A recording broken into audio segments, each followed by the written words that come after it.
இஸ்ரோ பற்றிய சமீபத்தில் வெளியான ஒரு செய்தி ஒரு மிகப்பெரிய ஒரு அதிர்ச்சியை ஏற்படுத்திருந்தது. 25%க்கும் அதிகமான விஞ்ஞானிகள் ராஜினாமா பண்ணிட்டு போயிட்டாங்க. ஆமாம், அப்படி தான் போகும். வேறு என்ன பண்ணணும்? நான் 5 வருஷத்துக்கு முன்னால் நான் பேசுனது யாராவது நீங்கள் கேட்டிங்களா? 5 வருஷத்துக்கு முன்னால் இப்படி தான் நடக்க போதும் நான் சொன்னேன். எல்லோரும் இவன் தேச விரோதி, தேச துரோகி, இவன் இஸ்ரோவுக்கு அகேன்ஸ்டாக பேசுகிறான்னு இந்த சங்கி கூட்டமெல்லாம் என்னை அவதூறு பரப்புனாங்க. இப்படி நடக்க போகுதுன்றத எச்சரித்தேன் நான். இதை ஒருத்தரும் கண்டுக்கல. பிஎஸ்என்எல் எப்படி ஒழிஞ்சது, ஹெச்எம்டி எப்படி ஒழிஞ்சது, பப்ளிக் செக்டார் நிறுவனங்கள்லாம் எப்படி ஒழிஞ்சிக்கிட்டு இருக்கு, அதே மாதிரி இஸ்ரோவும் ஒழியும் வரணும். ஃபினான்ஸை கொடுக்கறது மட்டும்தான் பிரைம் மினிஸ்டர் வேலையாக இருக்கணும் அப்படின்றது விக்ரம் சாராபாய் உருவாக்குனது. அதுக்கப்புறம் அப்துல் கலாம் வந்த பிறகு தொடர்ந்து நடந்தது. அதுக்கடுத்து மன்மோகன் சிங்கும் ஃபாலோ பண்ணார், வாஜ்பாயும் ஃபாலோ பண்ணார். இப்போ மோடி தான் அதை மாற்றுறாரு. சயின்டிஸ்ட் கையில் இருந்த டிசிஷன் மேக்கிங் அத்தாரிட்டியை தூக்கி அவர்கிட்ட கீழே வேலை பார்க்குற பிரின்சிபல் செக்ரட்டரி கொடுத்துட்றாரு. அப்போ என்ன ஆகுது அப்படின்னா, சீனியர் சயின்டிஸ்ட் எல்லாம் விரக்தியில் விளிம்புக்கு போகிறாங்க. ஒட்டுமொத்த கண்ட்ரோலும் சயின்டிஸ்ட்லேருந்து பியூரோக்ராட்டுக்கு போயிடுச்சு. பியூரோக்ராட் எல்லாருமே மோடிக்கு ரிப்போர்ட் பண்ணுறாங்க. எதை கேட்டாலும் மோடிட்டு தான் போய் கேட்டு வர வேண்டியது இருக்குது. சால்ரா அடித்தா தான் நம்ம சயின்டிஃபிக் பொசிஷனில் மேலே போக முடியும். பணமும் இல்லை. சமீபத்தில் ஜூலை 18ஆம் தேதி அந்த விக்ரம் 1 ராக்கெட் லான்ச் பண்ணாங்க. அது பிரைவேட் ஸ்கை ரூட்ஸ் லான்ச் பண்ணியிருக்காங்க. அப்படிங்கும்போது பெரிய விஷயம்லாம் புது விஷயம்லாம் கிடையாது. பிரைவேட் யார் சொன்னது? சொல்லிக்கிற வேண்டியதான். அதெல்லாம் இதெல்லாம் கவர்மெண்ட் என்ன பண்ணுது? இங்கே இருக்கக்கூடிய ரிசர்ச்சுக்கு கிராண்ட் கொடுக்கறது இல்லை, ரிசர்ச்சை என்கரேஜ் பண்ணுறது இல்லை. நீயா பண்ணிக்கோ, நீங்களா சம்பாரிச்சுக்கோங்க, நீங்களா ரிசர்ச் பண்ணிக்கோங்கன்னு சொன்னீங்கன்னா அவங்க எங்கே போய் சம்பாதிப்பேன்? எங்கே ரிசர்ச்? அப்போ என்ன பண்ணுவான்? எதுக்கு நம்மளுக்கு தலையெழுத்தா தேவையா? இதை விட 5 மடங்கு சம்பளம் அவன் கொடுக்குறான் ப்ரைவேட்டில், எல்லாரும் மொத்தமாக போகணும்னு சொல்லி ராவ் சேட்டலைட் சென்டர்லேருந்து மட்டும் 70-80 பேர் போயிட்டாங்க. திருவனந்தபுரத்துலேருந்து விஎஸ்எஸ்சிலேருந்து 20 பேர் வேலை போயிட்டாங்க. எல்லாம் டாப் கிளாஸ் பீப்புள் போயாச்சு. டாப் கிளாஸ் க்ரீம் போயிடுச்சு. நீங்கள் கொண்டாந்து என்ன பண்ண போகிறீங்க? இனி 30 வருஷத்துக்கு பின்னால் போங்க. ஏற்கனவே 2020 டெவலப்டு இந்தியா விஷன் அச்சீவ் பண்ணணும்னு அப்துல் கலாம் டார்கெட் செட் பண்ணார். மோடி வந்தார், 2047 மாற்றிட்டாருல்ல. அவர் இருக்கும்போது என்னால் பண்ண முடியாது, நான் செத்த பிறகு எவனா ஒருத்தன் பண்ணுவான் அப்படின்னு 2047 மாற்றிட்டார். சரியா? அப்போ என்னாச்சு? 2030 மேண்ட் மிஷன், ககன்யான் மிஷன், அப்புறம் சந்திராயன் 4, சந்திராயன் 5 இதெல்லாம் எங்கே தள்ளி போகுதுன்னு பாருங்கள்.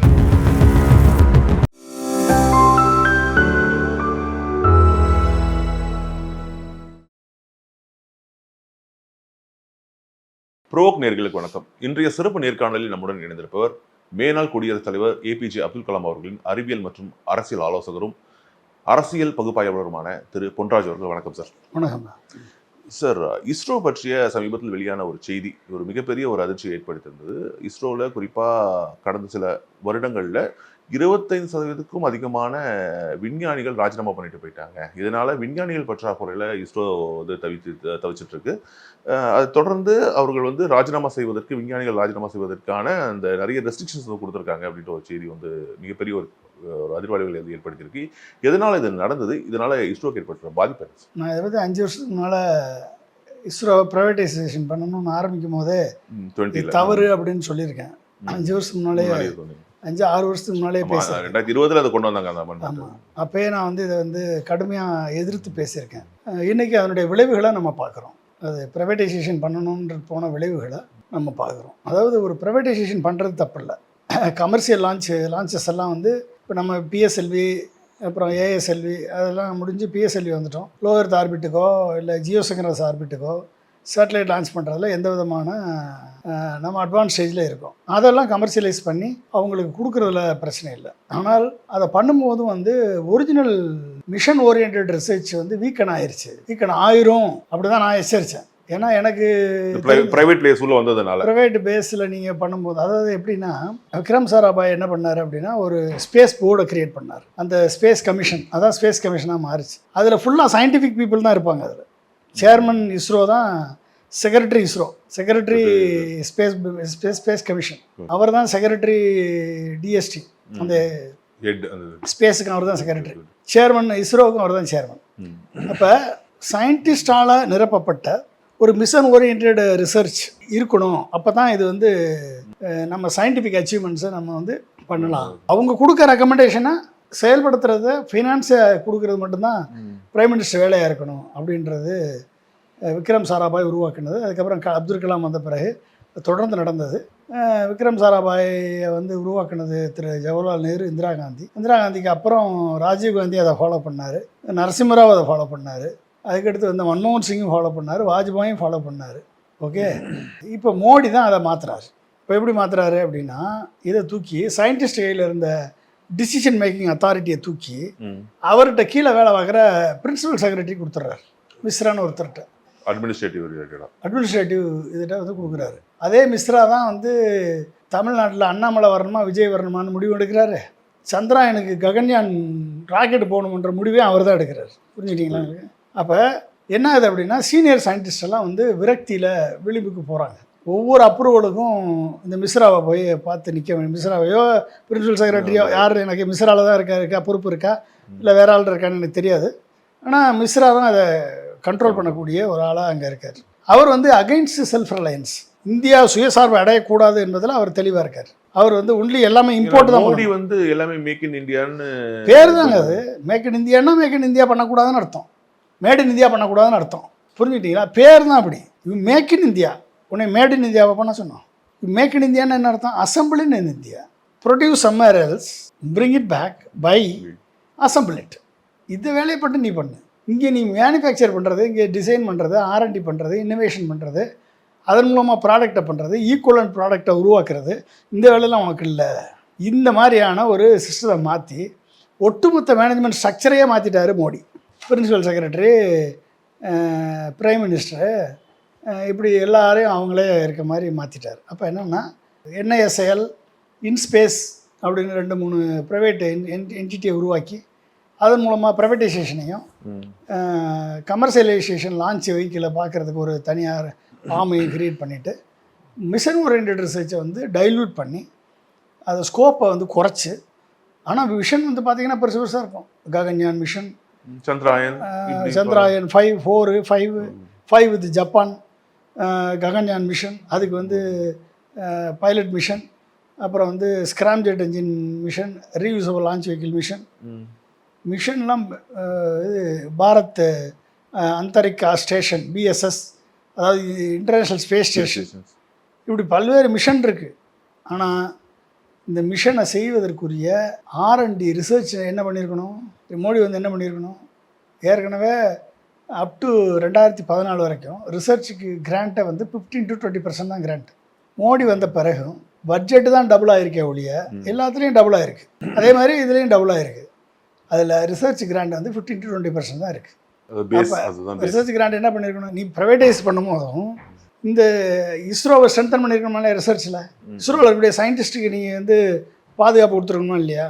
இஸ்ரோடு சயின்டிஸ்ட்டை வந்து அவங்களுடைய ப்ரொமோஷன், அவங்களுடைய சேலரி பேக்கேஜை கூட்டியிருக்கணும், அவங்க ப்ரொமோஷன் ஆப்பர்ச்சுனிட்டி கொடுத்துருக்கணும், அவங்களுக்கு வந்து பல்வேறு பதவிகளை, அதாவது அந்த ஏற்றுக்கொள்ளத்தக்க ஒரு ஈக்குவலண்ட் ரேங்க் கொடுத்துருக்கணும், அவங்களுக்கு வந்து ஃப்ளெக்சிபிள் இண்டஸ்ட்ரி அகாடமி கொலாபரேஷனுக்கு ஃப்ளெக்சிபிலிட்டி க்ரியேட் பண்ணி கொடுத்துருக்கணும். இப்போ நாசாவில் எல்லாம் சயின்டிஸ்ட்டாக ஜாயின் பண்ணிங்கன்னா கொஞ்ச நாள் ஒர்க் பண்ணிவிட்டு நீங்கள் வந்து ப்ரைவேட்டில் போய் ஜாயின் பண்ணிக்கலாம். ப்ரைவேட்டில் ஒரு 5 வருஷம் ஒர்க் பண்ணிவிட்டு திரும்பி வந்து நாசாவில் ஜாயின், அந்த எக்ஸ்பீரியன்ஸ் கவுண்ட் ஆகும். இங்கே அப்படி கிடையாது. அப்போ என்ன ஆகும்? அவங்க வந்து பணம் இங்கேருந்து அங்கே போகிறப்ப ப்ரைவேட்டில் பணம் கூட கொடுப்பான், அவனுடைய பொருளாதாரமும் முன்னேறும். இங்கே கிடையாது. அதே மாதிரி டேக்ஸ் கம்மி, அவங்களுக்கு சயின்டிஸ்ட்டுக்கு டேக்ஸ் கம்மி. இங்கே எல்லாருக்கும் டேக்ஸ் அதே தான். அதானிக்கு அதே கார்ப்பரேட்டுக்கு அதே டேக்ஸ் தான், சாதாரண பாமரனுக்கு அதே டேக்ஸ் தான், சயின்டிஸ்ட்டுக்கும் அதே டேக்ஸ் தான். அப்போ நீங்கள் என்ன பார்க்குறாங்க? ஒட்டுமொத்த கண்ட்ரோலும் சயின்டிஸ்ட்லேருந்து பியூரோக்ராட்டுக்கு போயிடுச்சு. பியூரோக்ராட் எல்லாருமே மோடிக்கு ரிப்போர்ட் பண்ணுறாங்க.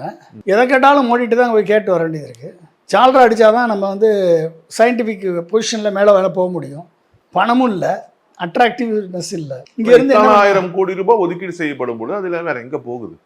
பல்வேறு லான்ச் வெஹிக்கிளுக்கு போகுது, சேட்டலைட் டெவலப்மெண்ட்டுக்கு போகுது, அப்ளிகேஷன் டெவலப்மெண்ட்டுக்கு போகுது. அது எல்லாமே இப்போ இவங்களுக்கு வராது. இப்போ ப்ரைவேட் பிளேயர், அவங்களுக்கு இப்படி வரும். ப்ரைவேட் பிளேயர் தான் இப்போ மேனுஃபேக்சரிங் பண்ணும்போது ப்ரைவேட் பிளேயர் தானே போகும். இவங்களுக்கு இப்படி வரும்.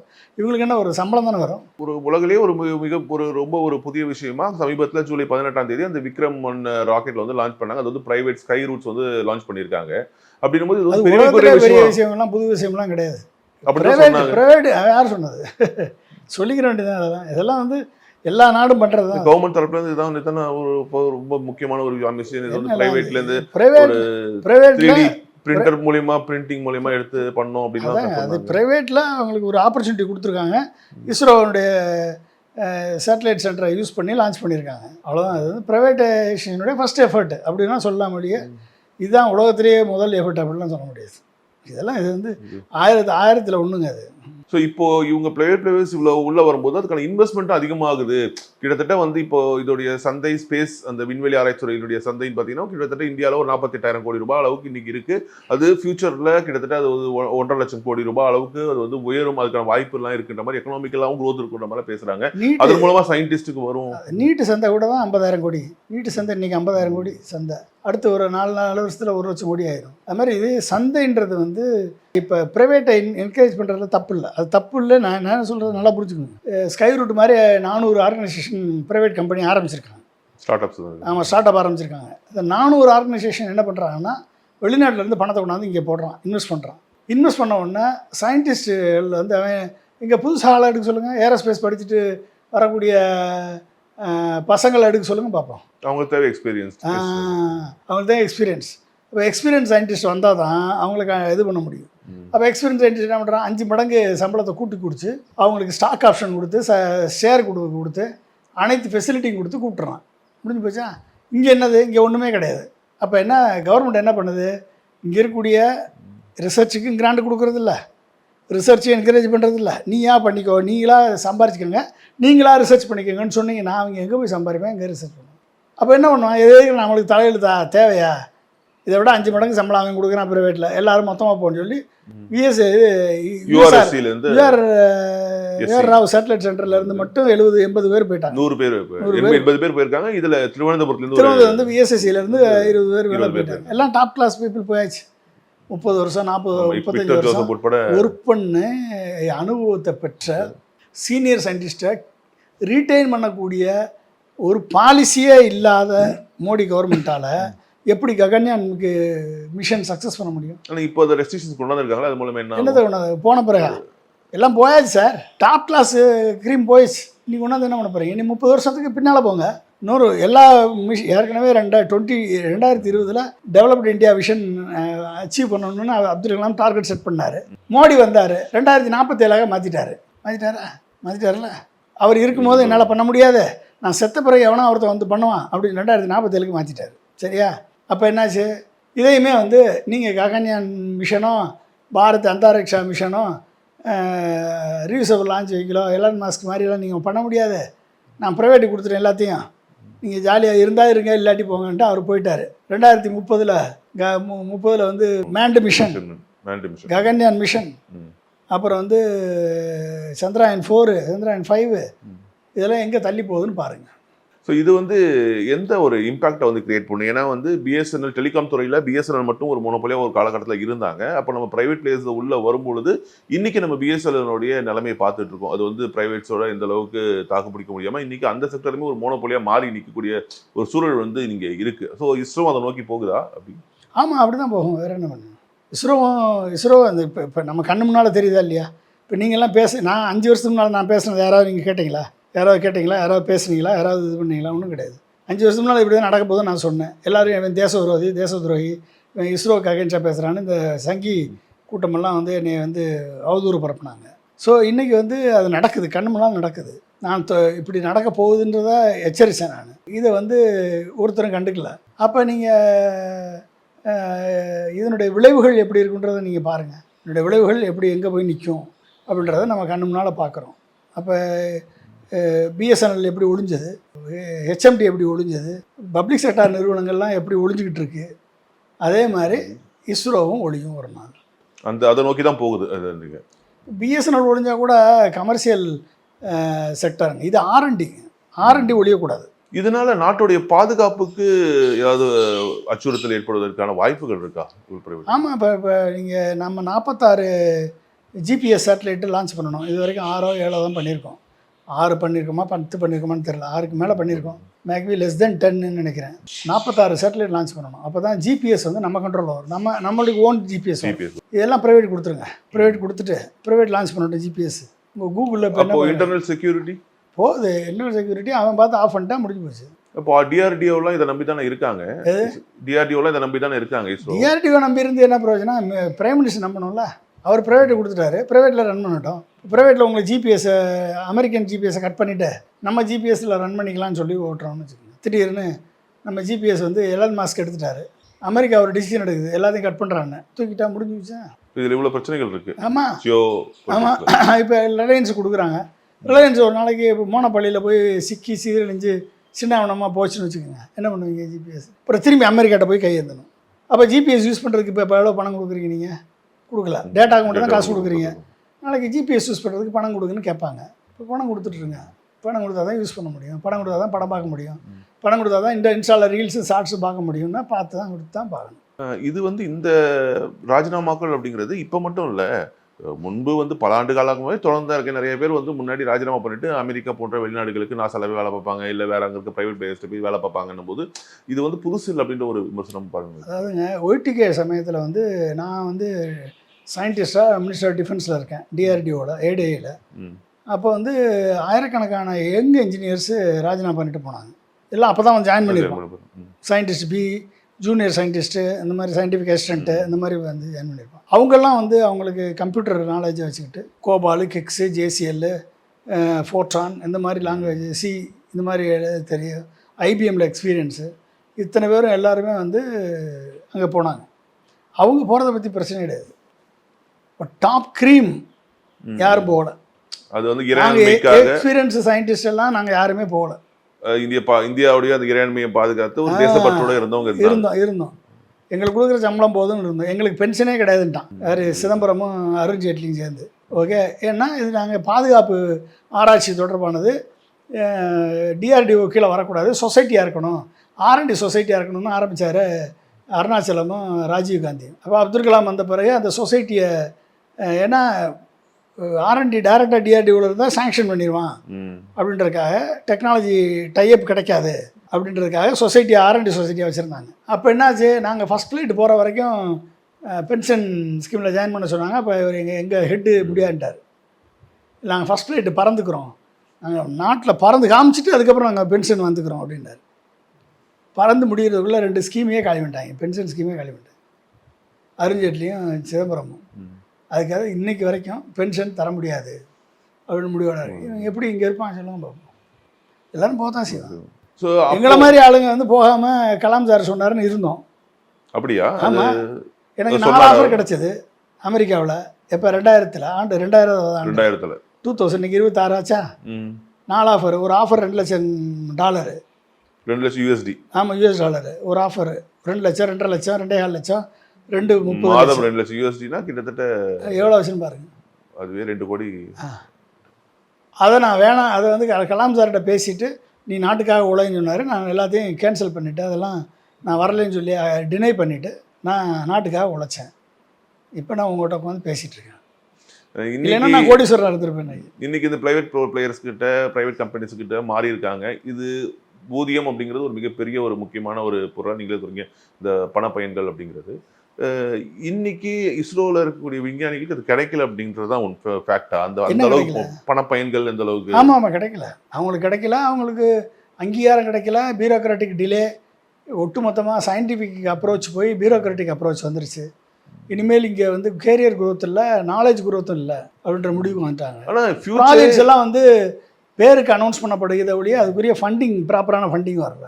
ரிசர்ச் பண்ண வேண்டிய ஃபண்டிங் வரணும்ல. அப்போ அவங்களால வந்து அவங்க சிந்தனை வேகத்துக்கு இவங்களுடைய ரிசர்ச்சுக்கு சப்போர்ட் இல்லைன்னா ஃபைல் எடுத்துக்கிட்டே தூக்கிட்டே அலைஞ்சிக்கிட்டு இருக்க முடியுமா? முந்தையெல்லாம் அப்துல் கலாம் வந்து எத்தனை கோடி வேணும் அப்படின்னு கேட்டு ஓகேன்னாருன்னா அவர் சொல்லிட்டாருன்னா prime minister next minute okay.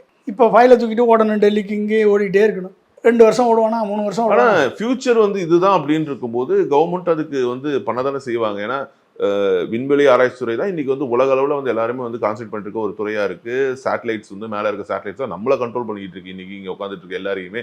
அப்படின்னும் போது இது ஃபியூச்சர், இதுதான் டேட்டா ஓரியன்டாக நம்ம நீங்கள் சொன்ன மாதிரி GPS ஓரியன்டாக இருக்கும்பொழுது அதுக்கு தானே வந்து கவர்மெண்ட் வந்து இதை வந்து பண்ணுவாங்க. எலன் மஸ்க்கும் ட்ரம்ப்பும் மோடியை கூப்பிட்டு சொல்லுவாங்க, உனக்கு எதுக்கு இந்த வேலை, எல்லாமே நாங்கள் பண்ணி வச்சுருக்கோம், என்கிட்ட வாங்கிக்கோ. ஆனால் அங்கே நாசாவும் இருக்குது, ஸ்பேஸ் எக்ஸும் இருக்குல்ல. ஆமாம், நாசா அது அவங்களால பண்ண முடியுது. நாசாவும் இருக்குது, ஸ்பேஸ் எக்ஸ் இருக்குது. நாசாவுக்கு ஒரு R&D கிராண்ட் எவ்வளோ தெரியுமா? $2 பில்லியன். தமிழ்நாடுடைய R&D கிராண்ட் எவ்வளோ தெரியுமா? 5000 கோடி ஒட்டுமொத்தமாக. அதில் வந்து R&Dக்கு வரக்கூடிய கிராண்ட் எவ்வளோ தெரியுமா? 1000 கோடி. 1000 கோடி ஒரு லான்ச்சுக்கே சரியாயிடுமே. அப்புறம் அவர் வந்து சொல்லியிருப்பாரு, நீ எதுக்கு அதெல்லாம் பண்ணிகிட்டு இருக்க, ப்ரைவேட்டைஸ் பண்ணு, புது ரிசர்ச் எல்லாம் பண்ணாத, நாங்கள் பார்த்துக்குறோம், எலன் மஸ்க் பார்த்துக்குவார். இல்லைன்னா ட்ரம்ப் நான் பார்த்துக்கிறேன், நான் எனக்கு எலன் மஸ்க் விட்டா வேற ஏற்கனவே company. Space X Starlink line கொண்டு வரதுக்கான பிளான் பண்ணி ஆமாம், இங்கே வந்தாச்சுன்னா முடிஞ்சு போச்சு. நீங்கள் இஸ்ரோ பண்ணால் தான் லான்ச் ஆகுமா? ரஃபேல் விமானம் பறக்கலையா? அடா பண்ண எல்சிஏ தேஜஸ் தான் பறக்கணுமா? எல்சிஏனுடைய MCA medium combat aircraft dual engine stealth aircraft தான் வரணுமா? ஏன் ரஃபேல் வராதா? ரஃபேல் பணம் கொடுத்தோம்னா 3 மடங்கு பணம் கொடுத்து விலகு அதிகம் கொடுத்து வாங்குவோம்.